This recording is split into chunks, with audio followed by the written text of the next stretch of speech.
विद्यार्थी मित्रो, मागच्या पिरियडला पण भारतीय संघराज्यवादाची वैशिष्ट्ये पाहिलेली होती. भारतीय राजकीय व्यवस्थेत फक्त संघराज्यच नव्हे तर लोकशाही संसदीय संघराज्य शासन पद्धत आहे. एक आदर्श राजकीय व्यवस्था निर्माण करण्याचा हेतू हा घटनाकारांचा आपल्याला दिसून येतो.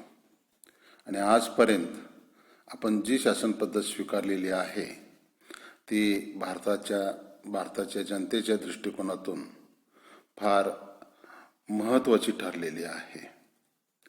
अनेक यशस्वी कार्यक्रम योजना आपण साध्य करून दाखवलेल्या आहेत. तरी परंतु ज्यावेळेला आपण संघराज्य शासन पद्धत स्वीकारली, काही विशिष्ट अशा घटकावर आधारित आपण संघराज्य शासन पद्धत स्वीकारलेली आहे. संघराज्याची तथाकथित जी महत्त्वाची वैशिष्ट्ये आहेत ती जशीच्या तशी आपल्याला स्वीकारता आलेली नाहीत. त्याला अनेक कारणे आहेत. तरी परंतु संघराज्याची महत्त्वाची जी काही वैशिष्ट्ये आहेत किंवा ज्या काही संकल्पना आहेत ते आपण मात्र जरूर अगदी यशस्वीपणे पूर्ण केलेल्या आहेत. भारतीय संघराज्य शासन पद्धत ज्या वेळेला आपण स्वीकारली त्यावेळची परिस्थिती आणि आत्ताची आजची परिस्थिती यांचा जर विचार केला तर ही पद्धत फार आपल्याला फलदायी ठरलेली आहे असंच म्हणावं लागेल. भारतीय संघराज्य शासन पद्धत ही एकंदरीत यशस्वी शासन पद्धत ठरलेली आहे, नो डाऊट. आता पुढचा जो भाग आहे तो संघराज्याच्या अनुषंगानेच केंद्र आणि राज्य संबंध. भारतीय घटनेच्या 11व्या भागात कलम 246 नुसार 7व्या परिशिष्टामध्ये आपण संघसूची, राज्यसूची आणि सामायिक सूची, समवर्ती सूची ज्याला म्हणतो आपण, अशा सूच्या निर्माण करून केंद्र सरकार आणि घटक राज्य सरकार यांच्यामध्ये सत्तेचं स्पष्ट विभाजन केलेलं आहे. देशातील तत्कालीन राजनैतिक, सामाजिक आणि आर्थिक ऐतिहासिक परिस्थितीचा विचार करून अधिकार क्षेत्राचं हे विभाजन केलेलं आहे. परिस्थितीनुसार केंद्र सरकार आणि घटक राज्य सरकार यांच्यामध्ये केलेली जी अधिकाराची विभागणी आहे ती साधारणतः 1935च्या कायद्यानुसार केलेली आहे. यासाठी आपण कॅनडाच्या राज्यघटनेचा जो प्रभाव आहे तो प्रभाव आपण मान्य केलेला दिसून येतो. ऑस्ट्रेलियाच्या राज्यघटनेचा प्रभाव मान्य करून आपण सामायिक सूचीप्रमाणेच समवर्ती सूची किंवा सामायिक सूची ही निर्माण केलेली आपल्याला दिसून येते. भारतीय घटनेच्या 7व्या परिशिष्टात ज्या काय आपण याद्या केलेल्या आहेत, सूच्या केलेल्या आहेत, म्हणजे संघसूची, राज्यसूची आणि सामायिक सूची, यांना या सूचीमध्ये प्रत्येक पातळीवर काही विशिष्ट कायदे, काही विषयासंबंधी कायदे करण्याचे अधिकार आपण दिलेले आहेत. संघसूचीला 99 विषयासंबंधी कायदे करण्याचे अधिकार दिलेले आहेत. राज्यसूचीला 61 विषयासंबंधी कायदे करण्याचा अधिकार दिलेला आहे. आणि केंद्र आणि राज्य या दोघांना मिळून सामायिक सूचीमध्ये 52 विषय निश्चित केलेले आहेत. आज आपण या 3 सूचीमध्ये कोणकोणते महत्त्वाच्या विषयासंबंधी कायदे करण्याचे अधिकार हे दिलेले आहेत पाहणार आहोत. यामध्ये पहिल्यांदा केंद्र सूची, ज्याला आपण संघसूची, युनियन लिस्ट असंही म्हणतो. देशाच्या हिताच्या दृष्टिकोनातून महत्त्वाचे 99 विषय संघसूचीत समाविष्ट केलेले आहेत. संपूर्ण भारताशी संबंधित असणारे आणि ज्याचे धोरण देशभर एकच असावे असं निश्चित करावं लागतं, असे सगळे विषय या संघसूचीत दिलेले आहेत. देश एकसंघ राहावा, देश आर्थिकदृष्ट्या प्रबळ व्हावा, देश आंतरराष्ट्रीय पातळीवर एक विशिष्ट धोरण स्वीकारून ते यशस्वी करण्यात यावं, देशाचं परराष्ट्र धोरण चांगलं निर्माण करता यावं, देशाची सुरक्षितता कायम करण्यात यावी, देशाचं अर्थव्यवस्था, देशाचं परराष्ट्र धोरण, देशाची सामाजिक स्थिती, देशाचं असलेलं एकंदरीत या सगळ्या एकात्मतेच्या दृष्टिकोनातून असणाऱ्या महत्त्वाच्या विषयांना आपण संघसूचीमध्ये, केंद्र सूचीमध्ये समाविष्ट केलेले आहेत. साधारणतः संघसूचीमध्ये कोणकोणते विषय दिलेले आहेत, तर एक संरक्षण, की जे फार महत्त्वाचं आहे. संरक्षणाची जबाबदारी पूर्णपणे आपण केंद्राकडे दिलेली आहे आणि त्यानुसार आपण आरमार, त्याच्यानंतर हवाई दल, लष्कर, हे जे काही महत्त्वाचे विषय आहेत हे केंद्राच्या अखत्यारीत ठेवलेले आहेत आपण. त्याच्यानंतर अर्थव्यवस्था बळकट व्हावी, अर्थव्यवस्था स्थिर व्हावी, देशाचं राष्ट्रीय उत्पन्न वाढावं, यासाठी बँका, त्याच्यानंतर त्या अनुषंगानं जी काही स्वीकारावी लागतात आर्थिक धोरणं, ती सगळी आपण केंद्राला अनुसरून करत असतो आणि हे सगळे अधिकार केंद्राला दिलेले आहेत. त्याच्यानंतर परराष्ट्र धोरण, परराष्ट्र धोरणाची संपूर्ण जबाबदारी आपण केंद्राकडे दिलेली आहे. परराष्ट्रीय व्यापार, अंतर्गत व्यापार, हे महत्त्वाचे जे काही विषय आहेत हे विषय आपण केंद्र सूचीमध्ये समाविष्ट केलेले आहेत. त्याच्यानंतर देशाचा असलेला व्यापार, मग तो आंतरराष्ट्रीय असेल, राज्यांतर्गत असेल, तो निश्चित करणं, स्थिर ठेवणं, विकसित करणं, ही संपूर्ण जबाबदारी केंद्राच्या अखत्यारीत असलेली आपल्याला दिसून येते. त्याच्यानंतर कर्ज, बऱ्याच वेळेला आपल्याला अर्थव्यवस्था व्यवस्थित करण्यासाठी, स्थिर ठेवण्यासाठी अनेक वेळेला आपल्याला जागतिक बँकेकडून कर्ज घ्यावं लागतं, वेगवेगळ्या देशांच्याकडून मदत घ्यावी लागते, अर्थात काही वेगवेगळ्या देशांना मदत करावी लागते. असे जे काही व्यवहार आहेत हे व्यवहार देश पातळीवर आपण केंद्राला दिलेले आहेत.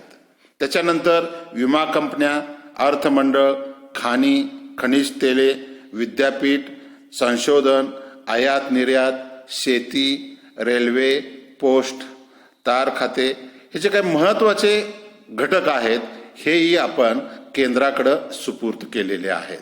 राष्ट्रीय महामार्ग असेल, त्याच्यानंतर मत्स्य उत्पादन केंद्र असेल, मीठ, अफू केंद्रीय विद्यापीठे, ऐतिहासिक स्मारकांची सुरक्षितता, या सगळ्या गोष्टी आपण केंद्राकडे दिलेल्या आहेत. त्याच्यानंतर जनगणना, आयकर, न्यायालयाची रचना, संघटन, वेगवेगळे जे काही निगम आहेत ते निगम म्हणजे महामंडळं जी आहेत ती महानिगम मंडळ, सीमाकर, दूरध्वनी, आकाशवाणी, नागरिकत्व, युद्ध, तह, शांती, या सगळ्या गोष्टी आपण केंद्राकडे दिलेल्या आहेत. देश एकसंघ राहावा, देशामध्ये या बाबतीत एकात्मता असावी, या दृष्टिकोनातून महत्त्वाचे विषय आपण केंद्राला दिलेले आहेत. आणि अधिकाधिक केंद्र सदृढ करण्याचा, शक्तिशाली करण्याचा प्रयत्न आपण केलेला आहे आणि तो आजपर्यंत यशस्वीही झालेला आपल्याला दिसून येतो. आता दुसरी सूची राज्य सूची, स्टेट लिस्ट त्याला म्हटलं जातं. राज्याची यादी, राज्याकडं किंवा राज्याच्या सरकारकडं कोणकोणते विषय दिलेले आहेत, तर प्रत्येक राज्य हे स्वयंपूर्ण व्हावं, प्रत्येक राज्याला आपल्याला स्वतःला काहीतरी करता येतं, आपल्याला स्वतःच्या अर्थव्यवस्थेचं, समाजव्यवस्थेचं व्यवस्थित संघटन करता यावं, विकसित करता यावं, यासाठी प्रत्येक घटक राज्य आणि त्या घटक राज्याच्या विधिमंडळाला आणि त्या सरकारला काही विशिष्ट असे कायदे करण्याचा अधिकार दिलेला आहे. राज्य सूचीमध्ये 61 विषय समाविष्ट करण्यात आलेले आहेत.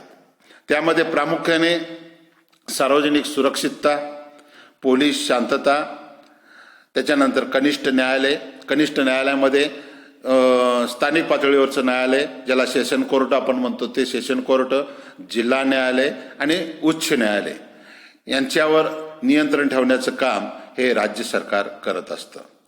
त्याचबरोबर तुरुंग, रिमांड होम्स याही गोष्टी शांततेच्या आणि सुरक्षिततेच्या दृष्टिकोनातून शांतता सुव्यवस्था ही फार महत्त्वाची असते आणि ती व्यवस्थितपणे राखता यावी यासाठी हे तुरुंग, रिमांड होम्स, पोलीस वगैरे यंत्रणा जी काय आहे ही आपण घटक राज्याच्या अखत्यारीत ठेवण्याचा प्रयत्न केलेला आहे. त्याच्यानंतर स्थानिक स्वराज्य संस्था, लोकल सेल्फ गव्हर्नमेंट, लोकशाही शासन पद्धत स्वीकारल्यामुळं या स्थानिक स्वराज्य संस्थांना अनन्यसाधारण असं महत्त्व आहे. लोकांना राजकीय प्रक्रियेमध्ये जास्तीत जास्त सहभागी करून घेण्यासाठी आणि लोकशाहीचं जे काय प्रशिक्षण आहे हे लोकांना मिळावं या दृष्टिकोनातून लोकल सेल्फ गव्हर्नमेंट, स्थानिक स्वराज्य संस्थांना जास्त महत्त्व असतं. आणि हे कसं असावं हे ठरवण्याचं, त्याची रचना कशी असावी, त्यांच्याकडे अधिकार सत्ता कशा असाव्यात हे ठरवण्याचा अधिकार आपण राज्यसूचीकडे दिलेला आहे. त्याच्यानंतर दळणवळणाची साधने, शिक्षण, विद्यापीठ, व्यापार, जंगले, पाणी पुरवठा, जमीन सुधारणा, सार्वजनिक आरोग्य या ज्या काही महत्त्वाच्या गोष्टी आहेत की देशामध्ये किंवा त्या घटक राज्यामध्ये एक चांगलं वातावरण, एक चांगलं सामंजस्याचं विकासाचं वातावरण, धोरण टिकवता यावं, ठरवता यावं यासाठी हे विषय आपण राज्यसूचीकडं म्हणजे राज्याच्या सरकारकडं हे सगळे अधिकार आपण दिलेले आहेत. आणि त्या अनुषंगानं देशातील किंवा घटक राज्यातील असलेली जी काही एक सामाजिक जीवनाची, अर्थव्यवस्थेची चांगली घडी बसावी यासाठी महसूल, राज्यसेवा व्यवसाय, उद्योगधंदे, दवाखाने, त्याच्यानंतर औषधालय, मादक पेये, वाचनालय, संग्रहालय, जलमार्ग, रस्ते, सिंचन, शेती, कालवे हे काही महत्त्वाचे जे काही विषय आहेत हेही विषय आपण राज्यसूचीमध्ये समाविष्ट केलेले आहेत. त्याच्यानंतर चित्रपटगृह, शेतसारा, शेतीवरील कर, पशु आणि वाहन कर, विलासी वस्तूवरील मनोरंजनावरील कर, घरे, जमीन यावरील कर इत्यादी महत्त्वाचे जे काही विषय आहेत. महसूल हा अत्यंत महत्त्वाचा घटक आहे आणि तो महसूल गोळा केल्याशिवाय आपल्याला या सगळ्या सुखसुविधा व्यवस्थित करता येत नाहीत. मग राज्याच्या उत्पन्नामध्ये वाढ होणारे काही महत्त्वाचे विषय असे जवळजवळ 61 विषय आपण राज्यसूचीकडं सोपवलेले आहेत. आणि आतापर्यंत राज्य सरकारनं आणि केंद्र सरकारनं अगदी व्यवस्थितपणे आपापल्या अधिकार क्षेत्रामध्ये राहून एक चांगल्या पद्धतीचे रिलेशन, चांगले संबंध हे प्रस्थापित केलेले आपल्याला दिसून येतात. त्याच्यानंतर तिसरी सूची सामायिक सूची की ज्याला आपण समवर्ती सूची असं म्हणतो. या सूचीमध्ये 52 विषय समाविष्ट करण्यात आलेले आहेत. यामध्ये प्रामुख्याने फौजदारी कायदे, विवाह, घटस्फोट, दत्तकपत्रे, मृत्यूपत्रे, दिवाळखोरी, धार्मिक संस्था, वृत्तपत्रे, छापखाने, कामगार संघटना, कामगार कल्याण, खाद्यपदार्थ या सगळ्या गोष्टी आपण केंद्र सरकार आणि घटक राज्य सरकार या दोन्हींच्या मध्ये हे विषय ठेवलेले आहेत. अर्थात केंद्र सरकार आणि घटक राज्य सरकार या दोघांनी मिळून या संबंधी कायदे करायचे किंवा त्या योजना, उपक्रम जे आहेत ते सुरू करायचे असं घटनेनुसार निश्चित करण्यात आलेलं आहे. यामध्ये साधारणतः वैद्यकीय व्यवसाय, अर्थ आणि सामाजिक योजना, त्याच्यानंतर शेती जमिनी व्यतिरिक्त असलेले मालमत्तेचे हस्तांतर, करार, विश्वस्त निधी, विश्वस्त संस्था, नागरी न्यायालयाचा अवमान, त्याच्यानंतर कुटुंब नियोजन, वीज, सामाजिक सुरक्षितता या महत्त्वाच्या विषयामध्ये साधारणतः दोन्ही सरकारना म्हणजे केंद्र सरकारला आणि घटक राज्य सरकारला दोघांनाही कायदे करता येतात. शेवटी देशामध्ये एक चांगली अर्थव्यवस्था, एक चांगलं सामाजिक जीवन, एक चांगलं विकासाचं एक द्योतक जर निर्माण करायचं असेल तर केंद्र सरकार आणि घटक राज्य सरकार या दोघांनी हातात हात घालून जर व्यवस्थितपणे जर कामकाज केलं तर अधिक चांगल्या पद्धतीनं शांतता, सुव्यवस्था किंवा आर्थिक विकास हा होऊ शकतो. आणि या सामायिक सूचीमध्ये असे सगळे विषय दोघांनी एकत्रित बसून चांगले निर्णय घ्यावेत असे काही महत्त्वाचे विषय या सामायिक सूचीमध्ये आपल्याला दिसून येतात.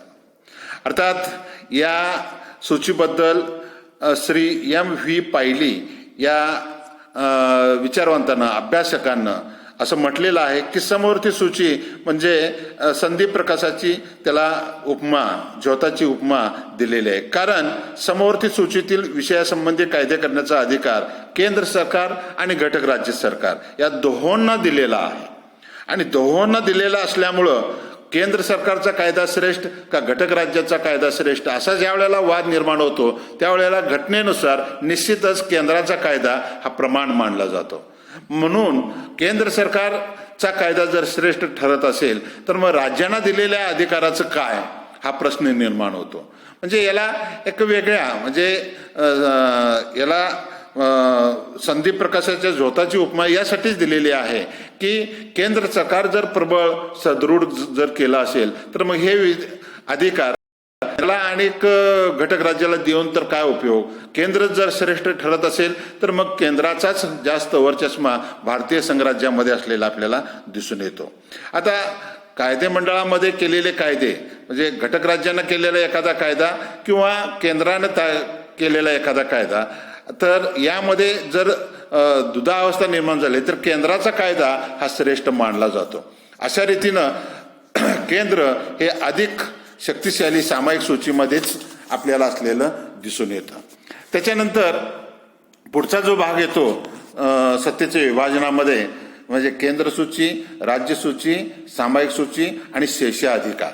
शेषाधिकार याचा अर्थ असा की उरलेले विषय, उरलेले अधिकार.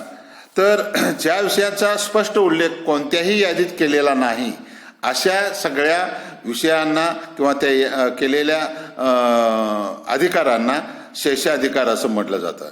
शेषाधिकार केंद्र सरकारलाच फक्त देण्यात आलेले आहेत. घटना निर्मात्यांनी अत्यंत सावधतेने आणि विचारपूर्वक विषय सूची जरी केली असली तर भविष्य काळात बदलत्या परिस्थितीत कोणकोणते नवीन प्रश्न अथवा विषय निर्माण होतात त्या संबंधीचा अधिकार हा केंद्रालाच दिलेला आहे. आणि तशी तरतूद घटनेच्या 248 या कलमामध्ये केलेली आपल्याला दिसून येते. आणि अशा प्रकारे संघसूची, राज्यसूची आणि समवर्ती सूची या सूच्या तयार करून केंद्र सरकार आणि घटक राज्य सरकार यांच्यात अधिकाराची विभागणी झालेली आपल्याला दिसते. केंद्र सरकार यांच्यातील अधिकार आणि घटक राज्य सरकार यांच्यातील अधिकार यांच्यामध्ये ज्या वेळेला कायदे होतात त्यावेळेला एकाच वेळेला केलेले कायदे हे दोन्ही सरकारने निर्माण केलेले कायदे जर पुढे आले तर केंद्राचा कायदा हा श्रेष्ठ मानला जातो. अशा रीतीनं केंद्र सरकार, घटक राज्य सरकार आणि दोघांना मिळून दिलेले काही विषय अशा प्रकारे एक कायद्यांच्या निर्मितीच्या संदर्भात एक रिलेशन असलेलं आपल्याला दिसून येतं. ठीक आहे, याच्या पुढचा जो भाग आहे तो आपण आर्थिक संबंधाचा नंतरच्या पिरियडला बघू. थँक्यू.